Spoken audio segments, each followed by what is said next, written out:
শুরু করো।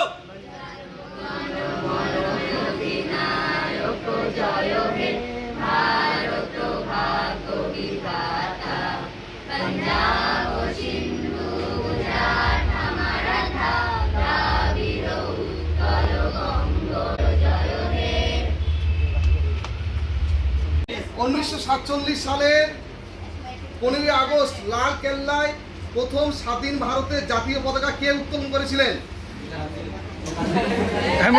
কে করেছিলেন? জওহরলাল নেহরু।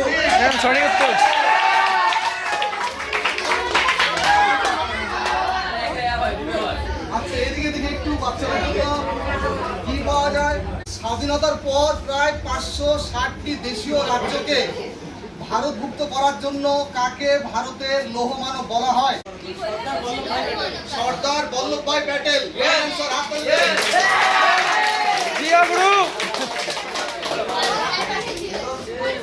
প্রতি বছর 15 আগস্ট দিল্লির লাল কেল্লা, রাইট অ্যান্সার, হাততালিতে।